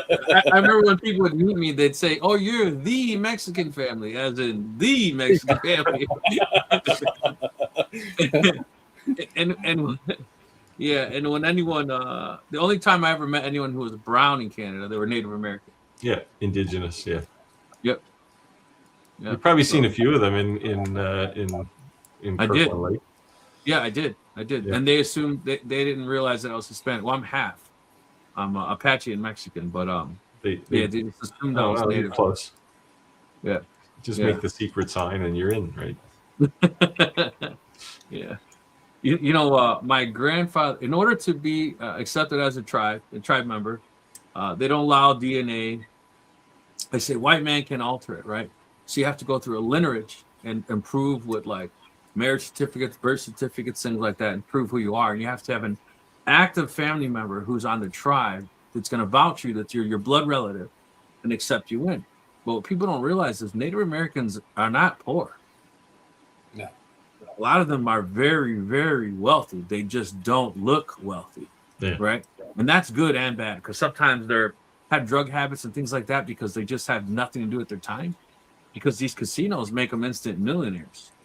So there's a rivalry amongst family members that they don't want to lie to be accepted in the tribe because, you know, that is multi-generational wealth that they're splitting with multi-generations. So it's kind of sad. You know, I had no intentions. Honestly, originally I wanted to get in to go to college for free, but I was not looking at the money. But I really just wanted to learn more about my culture. But my grandfather's brother was, he was very blocking my passage, I should say. But he's recently passed, so we'll see if maybe his kids have a different set of heart and I can get in the tribe. I think that would just be amazing. We have the Cherokee here in North Carolina, and when the Harris came in, they went through that whole thing too, where they all had to show their lineage as the casino came in. Yeah, it's really a big thing because these casinos are big money, like, you know, $1 billion businesses. So it's kind of crazy. Cold is an alternative term. Relative. Yeah, Chris thinks that like 15 degrees Celsius is cold. Yeah. Santa was singing the Mr. Grinch song to you. That's right, exactly. And that was that was like boom. That was instant. If I start singing, you'll turn me off. So we'll just not do that, okay? We need to get you a little cherry, some cherry whiskey. Yeah. I thought Santa could do everything. That's one of those sing in the shower moments, is what that is. There you go. Yeah, I don't want to see that either. Yeah, that's right, exactly. Chris said, I focus to base, then adjust Z for position. Yeah, that's the safest way because the base plate is obviously never going to move, right?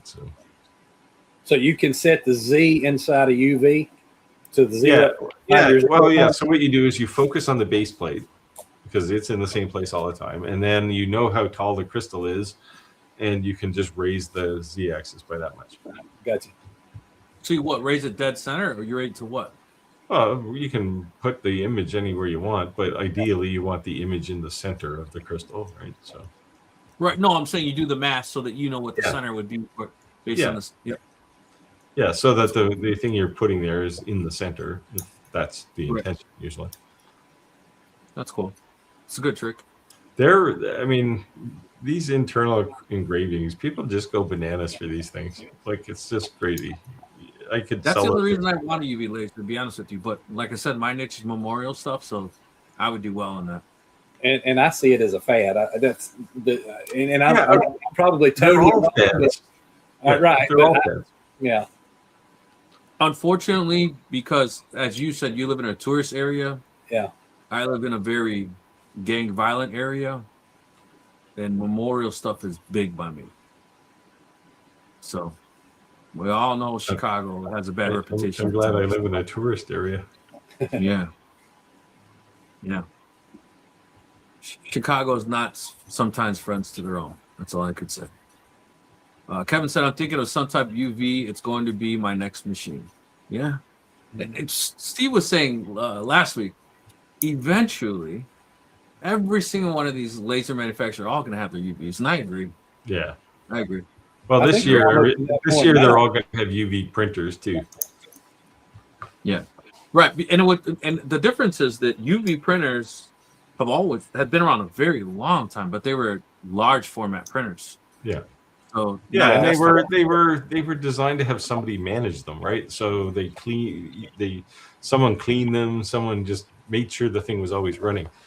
In a home use application or small business, you can't have that person. That's just too much money, right? So the machine has to look after itself, and that was the change that Eufy made for UV printers, right? That was their big contribution, is self-maintenance, like the thing you don't really have to do a whole lot.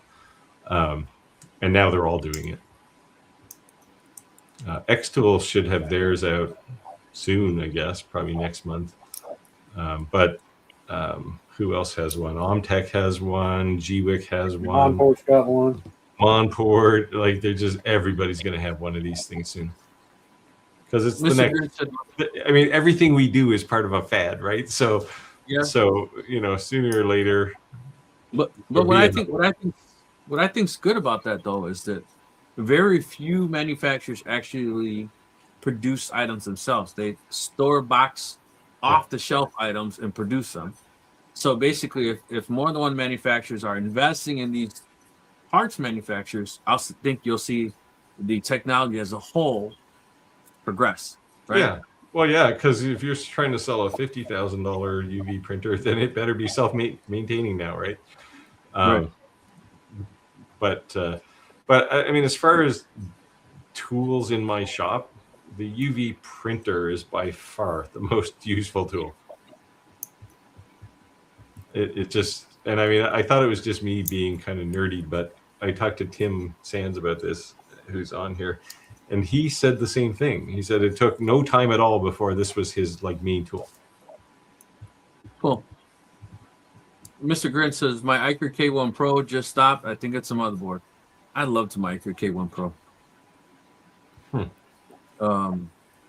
And speaking of autofocus, I think that was the biggest difference with the Iker K1 Pro is you can continuously make it go down.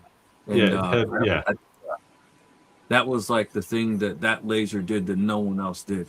Yeah, I don't know why that never really took off in diode lasers, other than the fact that the focus is so long on a diode laser. You don't really need to do it. But I mean, if you want stuff that's crisp engraving, that's going deeper, it's useful. Right. But no, I don't think anybody else did that. Yeah. Well, until Sail lasers kind of doing something like that though, with that step down that they're in the flying galvo. Yeah, there's a few of them now.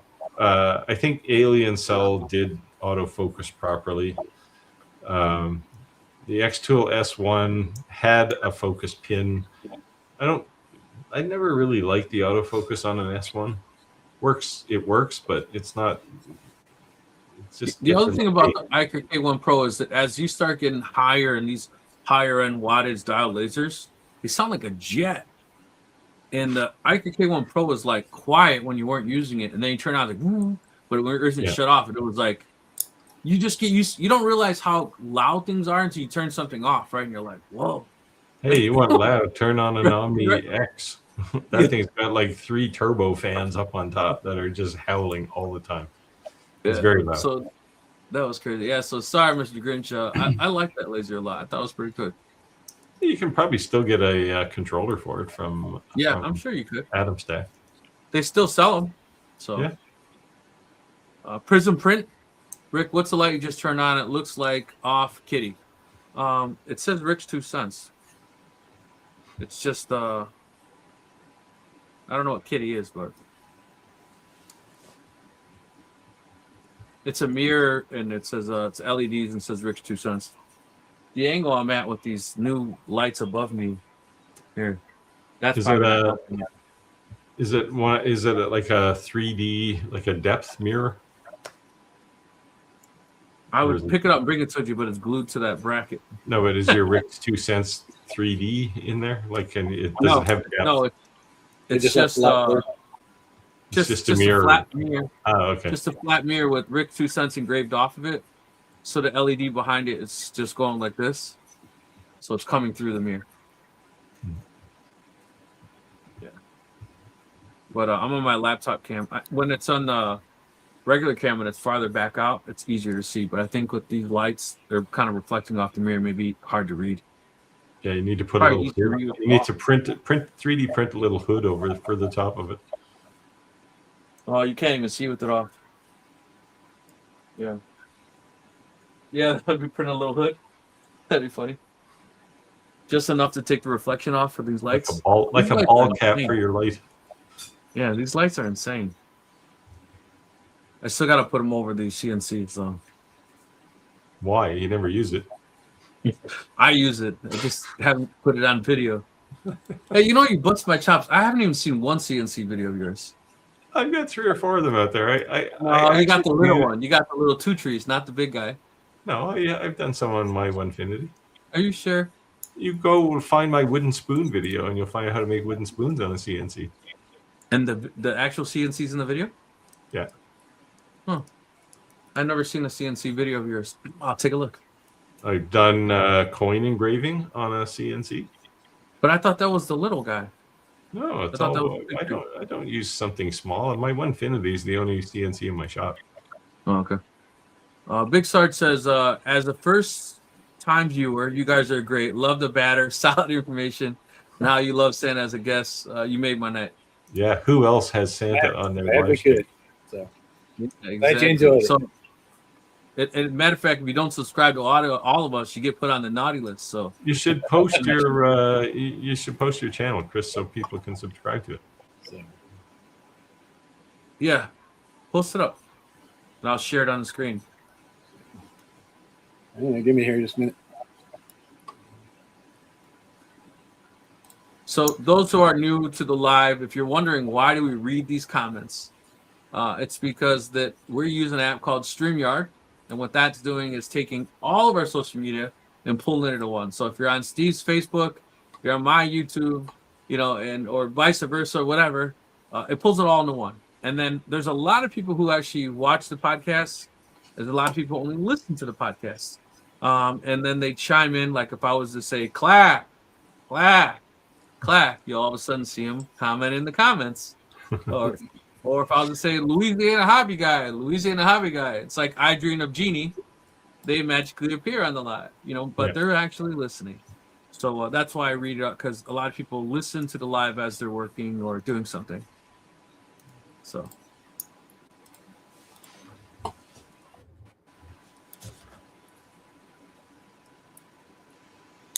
Wow, Big Sarge is, yeah.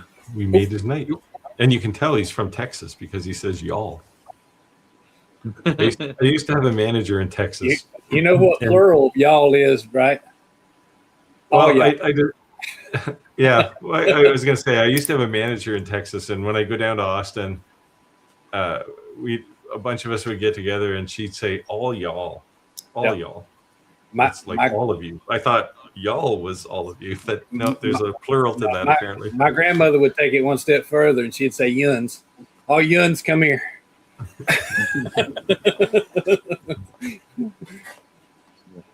Well, I can't get it. Yeah, if I just look in Facebook or on YouTube for Santa's Laser Engraving, it's not hard to find. So there you go. I'm having an issue over here. Chris said, be prepared to explain the internals takes time to do by volume.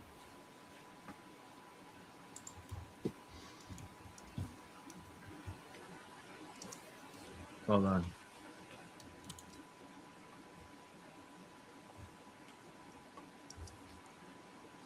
You said Santa's laser engraving?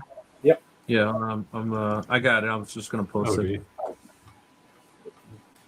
Thanks. Yeah, I don't know what's going on over here. So,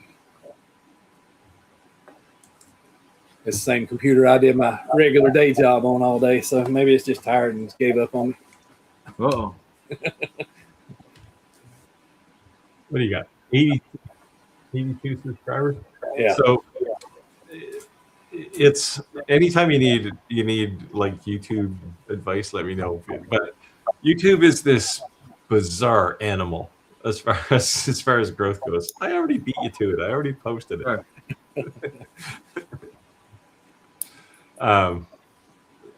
But when you start out, you start a channel and you have 0 subscribers, and then you convince like your wife to subscribe or something. My wife does not subscribe to my channel. She's never seen one of my videos, but it's always somebody and then it starts to add up, and it kind of accelerates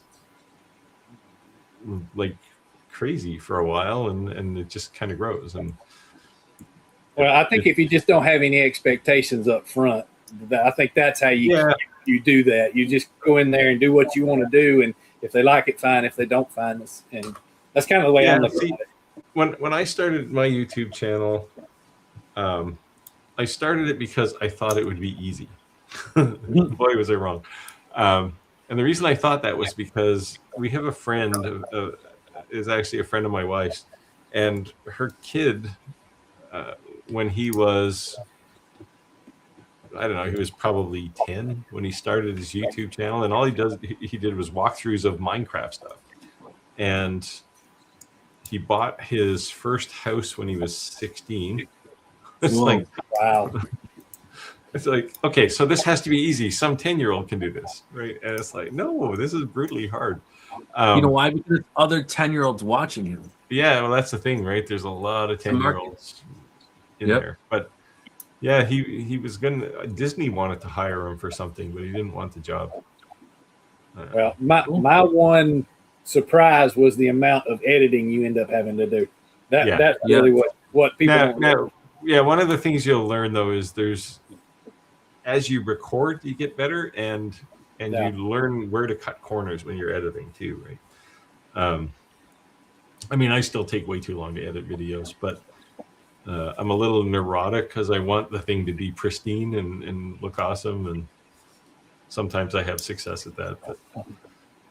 But yeah, what are you using to edit? I've used CapCut most of the time right now. Yeah, I switched to DaVinci Resolve pretty early. Yeah. It's free, right? Like you can use the free one, which is fully functional, but won't let you do.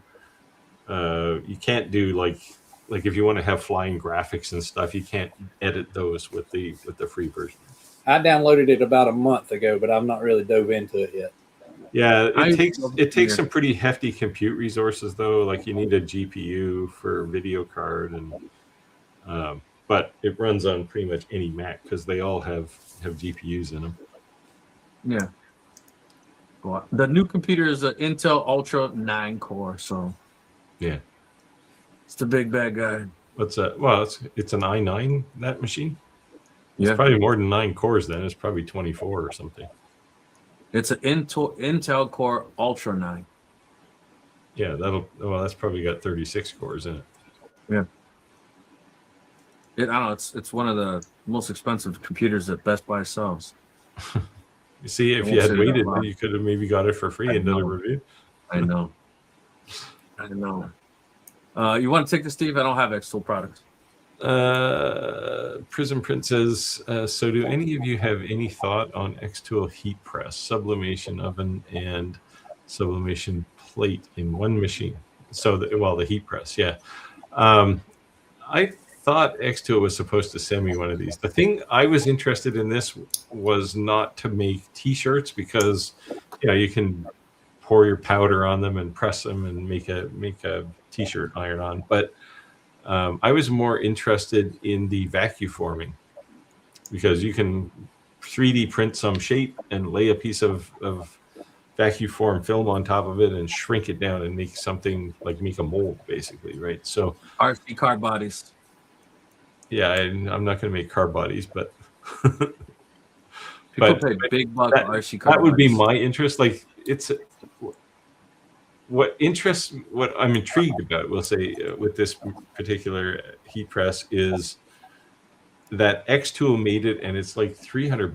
Like the thing is cheap relative to every other X-Tool thing, and it has some really interesting value. Certainly, if you're making T-shirts, like. Tim makes T-shirts, and he was looking at one of these. But like I said, I would do mostly vacuum forming with it. The only thing that I would say is that any desktop printer, to keep in mind it's not a commercial printer, that it's a desktop printer. So like I started with a first an L1800 that was modded and converted before there was a thing, and no matter if you don't have at least dual heads, they print phenomenal, right? I mean, you're taking a high resolution photo quality printer and converting it to DTF, or DTG, so that prints amazing. But the problem is it prints slow. So if you're to use it every now and then, but if you're talking about 50 plus shirt runs,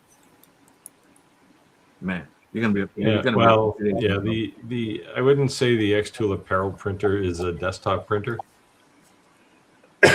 That one, so X-Tool's direction, if you haven't noticed, since they abandoned the entry level of the diode laser market, is they're really targeting small to medium business, right? And that's really where they targeted that t-shirt, the apparel printer. Speaking of small, it seems like everyone's going back to small. Everyone's making these small CNCs all of a sudden. Everyone's making these small lasers all of a sudden. Yeah, we're talking about pads. Like, everyone's doing that all of a sudden. Yeah, you know why? That's how it started. Because that was their reaction to tariffs in the U.S. Because cheaper, shipping is cheaper. Now the margins are probably not as good on them as big machines, but that's why they're doing it, right? Like the Pixie, right? You got a Pixie. I mean, it's a little cube. It's great for a first-time laser person, right? To kind of get your teeth into something, but it's pretty small. Like it's 70 by 70 or 100 by 100 millimeter table. So you're not going to do big things on it. But if you just want to do, especially the IR one, if you just want to do engraving on metal, maybe at a craft market, the thing uses no power, so you can run it off a battery. And if you're just doing, key tags or some keychains, you can just whip them in there and run a job, right? And it's fairly quick. Yeah. Big Sarge said, I can't wait for Bamboo to have a UV printer. They hit targets, they ratchet up expectations at value. Yeah, I don't know if they're going to have a UV printer. Mm-hmm. That'd be kind of cool. It wouldn't surprise me if they did, because everyone else has one. But I would say that they'd have, I think, a good success starting off, because people already have a trusted name with the 3D printer. So they have. Although so they started off gangbusters, right? Because they built a printer that was already better than anything else out there, and then they built like the H2 series, which was kind of the next level. But then they came out with things like the X2D, which it's okay, but I'm not sure it's a step up from what they were doing. Like, I think they've kind of hit that technology wall, and I don't know what else they can do. Yeah, I just think the reason the whole HD Pro, as it sitting next to me, the real reason that that people would want, that I'm not using it for, is the encryption, right? It's hardwired plugged in, but I send to it through Wi-Fi. It's on the network. I'm not I'm not making proprietary things for some company, have some high scale contract that I have to protect someone's file. But in the event you were, like, those are probably the only type of printers that you could have that security level, right? But yeah, although if I was worried about security, I wouldn't have it on the network at all. But right, I know, but I'm just saying, I think that was one of their pitches, right? Yeah, I think a lot of that's marketing, though. Right, I said pitches. Yeah, exactly. Yeah. Like it doesn't add a lot of practical value either to the printer or to you as far as a user, right? It's good marketing, though. But is it a case too where you're into one specific thing and you're trying to get into something else, and you're going to end up losing it in both of them? That's always the risk, right? Bamboo has such a good reputation building 3D printers. But if they came out with a UV printer, all of a sudden people are going to go, "Are you still making 3D printers?" And I mean, the first flaw in their UV printer, and people would just go bananas, right? So I don't know. I mean, they probably eventually have to do something else, and maybe they'll do what they did with 3D printers. They'll work on it for 2 years, and then they'll come out and say, "Hey, look at this! It's awesome! It's better than anything else out there." We're the king of the crop. We just captain of the hill. Here you go. Yeah. Because I mean, 3D printers existed for almost 2 decades before Bamboo decided to get into them, and then they came out with what was the first one, the P1, or was it the X1? And all of a sudden, it was like, okay, every other 3D printer is now kind of a second-class citizen, right? This thing is now the cream of the crop. And they just kept getting better from there. But I think they're hitting the wall now as far as innovation. So I'm laughing because I'll share it, Laura, in the comments, but I had said in the live that a lot of people listen to the live. They don't have to actually watch it. So if you say their name 3 times, it magically appear. I said Louisiana Hobby Guy, Clack. Clack says that doesn't really work. But he got it.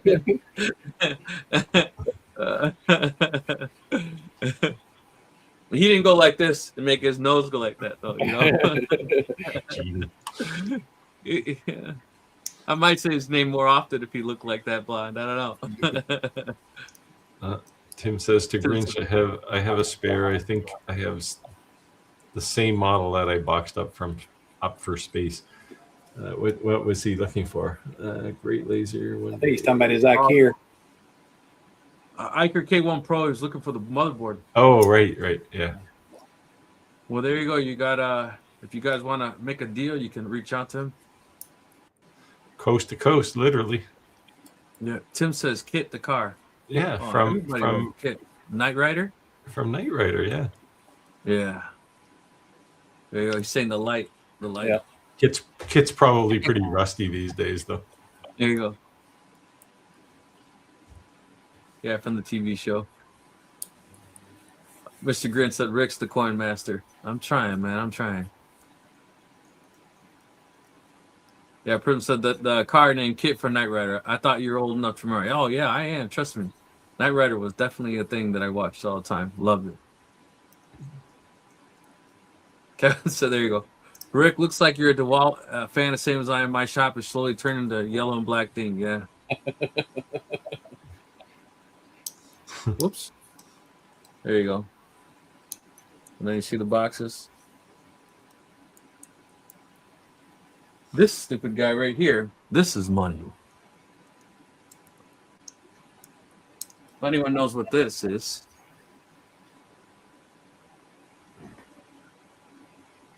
I have no idea. Any guesses? I don't have any. For plumbing. Doesn't help me. No? It's not to put hands on or anything, is it? It puts the instead of sweating pipes, it actually compresses the fittings on the end. So that tool, that's a pretty specific part. $3,800. Okay, now I'm questioning your sanity. I thought you said you were an electrician, not a plumber. I have a 1865 house that I've been redoing everything, and yeah. Is it got people for that, right? What's that? They have people for that. You can hire a contractor and just let them do it. I'm Mexican, not Mexicans. Yeah, but there's probably some Mexican contractor who will do it for you. I'm assuming that your house is built with the balloon construction, where it goes from the ground all the way up in the walls. Yeah. Yep. Any of those old houses. Yep.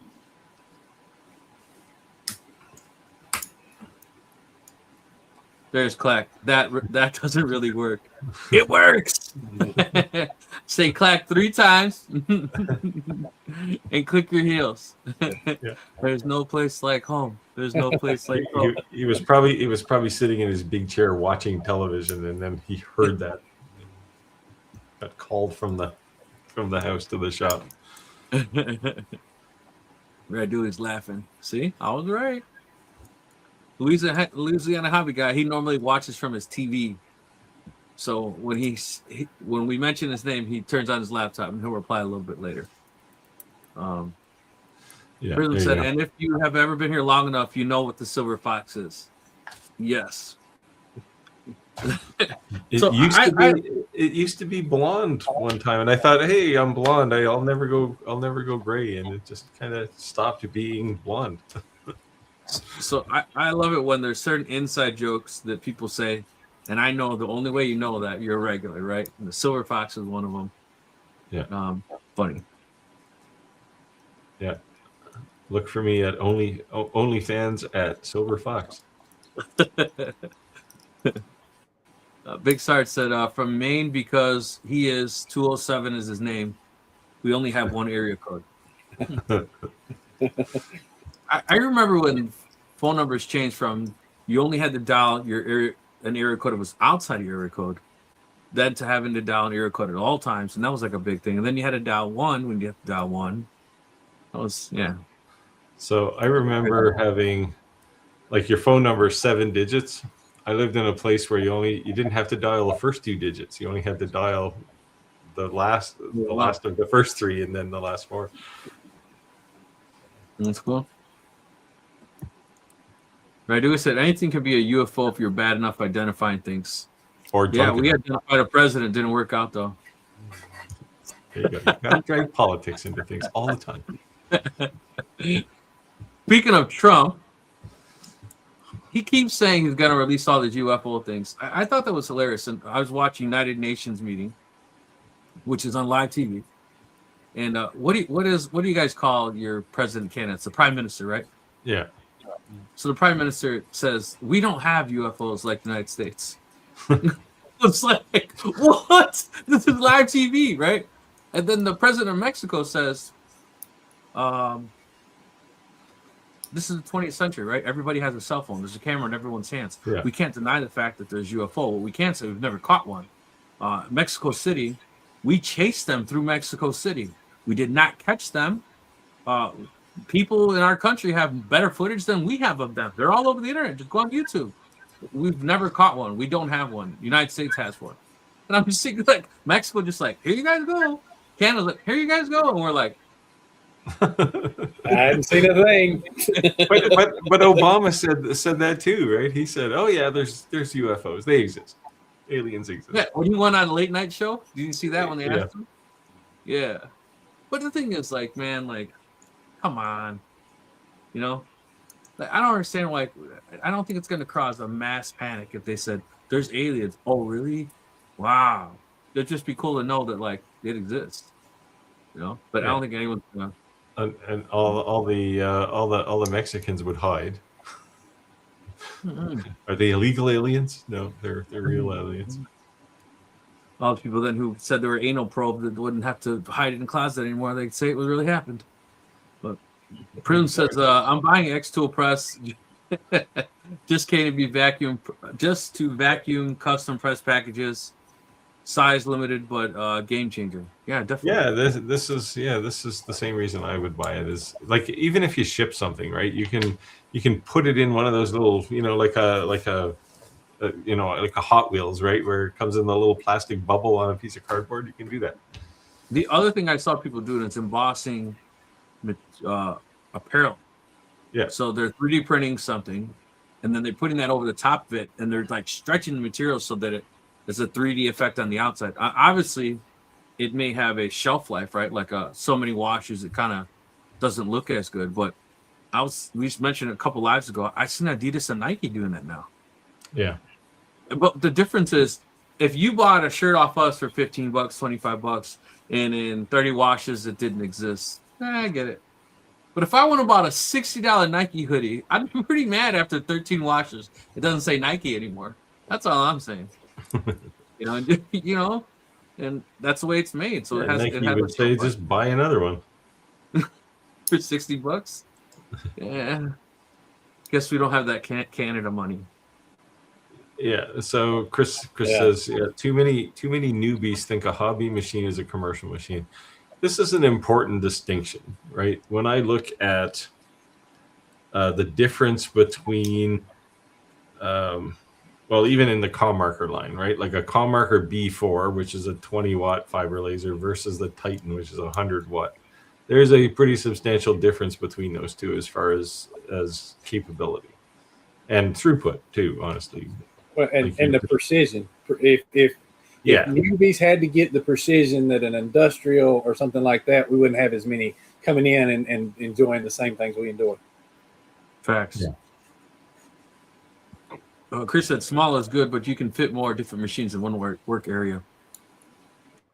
Yeah, we all are kind of working in confined spaces. So if you're working with small things, then having a room full of small lasers is definitely more efficient of your space, right? Chris, the problem I see often with Exo is they don't clearly define who the target market is for their machines. Yeah, well, they do. They just don't communicate it well, I think. They were, for a long time, they were kind of sitting on the fence. Are we consumer? Are we commercial? That thing is polished to a shine. That thing's never been turned on.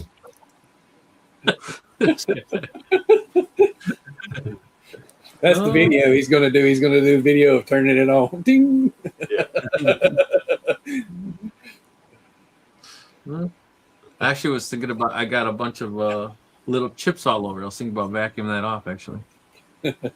They're chips from like little Ricky was eating a snack there or something. No. Chip crumbs. I was honestly, so we talk about jigs all the time, right? And when you make something like regularly, you have your styles that you have your settings all dialed in, everything's dialed in, and I make these flower planters that sit on someone's grave, right? And I'd say more than 50% of the time, people who are putting these flower planters on, they don't have gravestones, right? So they're using this as something to really give honor to their families who they're lost, and they're really sparing no expense because they can't afford a gravestone, so this is the next best thing, right? So I've dialed in my settings to do some incredible things on the laser. And what I was trying to do is because I can pretty much pump those out flawlessly, reproduce my, the same exact output on a laser because I've done it time and time again. So I was experimenting with the CNC to dial in my settings, to write all this down, to fit all this in, to create jigs so that I can literally put the same size board down and have like templates for these things. And that's what I was kind of trying to work on, so that since I have two CNCs, maybe I can like dedicate something like an area, kind of mark it on the boards, just set up my jig so I can do that type of thing. And I can way beat myself on the laser than a CNC only because I'm not there yet, being set up with the files and all that. But I'm trying to do. So that's what all those chips are from. Doing the light engravings, because I do a lot of scroll letters. Yeah. And then infill them. So a lot of script infill. I made my dad's urn out of mahogany and had a friend that was in the woodworking club that we went and run his CNC to put the stuff on top of. So yeah, that means a lot when you can take and do stuff like that. Yeah. Yeah. Do a resin fill on it. Chris said one day Rick will convince us it's not a green screen. Prism said yes, and the Chicago area has a gazillion area codes. It's so true. Yes, they do. Chris said it's only a UFO till it's unidentified and unexplained. Yeah, I call me crazy, but I think there are aliens. Seriously, do. I don't see how those two are related, but okay. We're talking about the UFOs there. That's why. All right. Right, who said two possibilities exist. Either we're alone in the universe or we're not. Both equally terrifying. Yeah, Arthur C. Clarke. There you go. Well, we're at time, guys. It's 8:33. Actually, this live went great.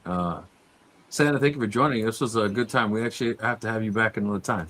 I appreciate you inviting me. I enjoyed it very, very much. Let me before we close out, I'll just make sure I reshare your Facebook, your YouTube, so if people want to subscribe, they actually can. Thank you. Check them out, guys. Check them out.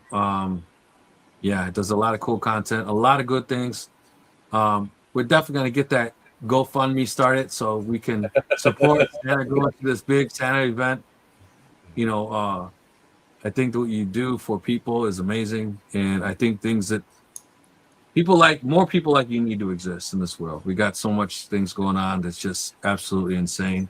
It's very heart lightening to hear some of those stories, and I love it. I'd support you all the way. Well, I appreciate that. I'll tell you this. My mom made me Santa.